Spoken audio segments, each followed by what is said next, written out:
Hey everybody, my name is Grace Wilson and today I'm going to be talking about vaping and why it is bad for you. Now, don't get me wrong, I'm not one of those people that's like, ooh, vaping, like, you're such a bad person. No, like, I get that it's addictive and I get that it, it helps some people kind of ease their nerves, but the overall truth is it's just not good for you. Now, there are some benefits to vaping, like people who usually smoke a lot of cigarettes, are addicted to cigarettes, addicted to the nicotine in cigarettes, use vaping as kind of a way to slowly wean off of cigarettes because they are a lot worse for you than vaping is. Because you're not only breathing in the smoke from the cigarettes, but you're also breathing in the wrap that they're rolled in, and then, just everything else kind of ties into that equation. So yeah, back to vaping. So pretty much what vaping is, you get like a little, they come in a bunch of different shapes and sizes. The more common one, and pretty much the one that's more used, a little bit more popular, is a little kind of like a USB looking object, and you put in the pod that has liquid and like liquid chemicals and stuff, and then you vape it. You breathe in vapor, and then obviously you breathe out smoke. It's supposed to have nicotine, and some of them are flavored.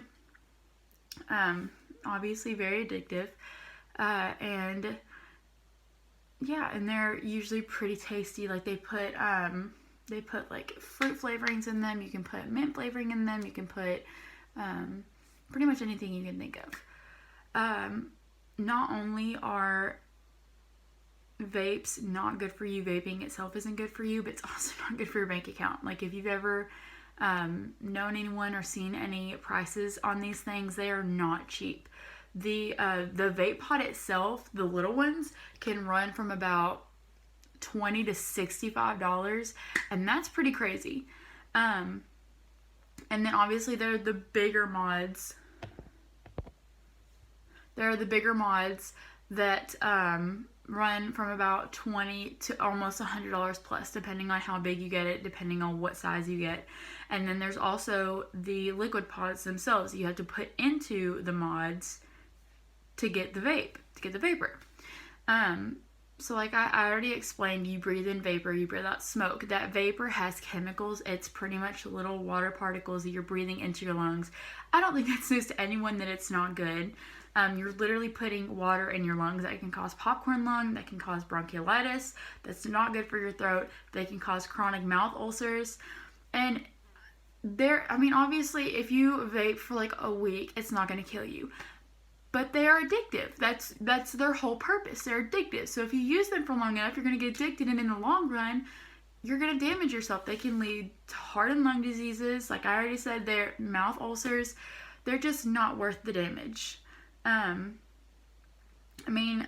Yes, they're better than cigarettes, but these things have been more and more targeted towards kids my age. You're talking 16, 17, 18-year-olds, all the way up, that are getting addicted to these things, that are emptying their wallets so they could be using towards college or a car or gas money or insurance or whatever else.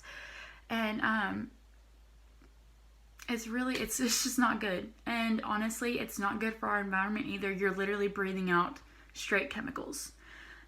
This is a problem that sincerely needs to be put to a stop before it gets too bad.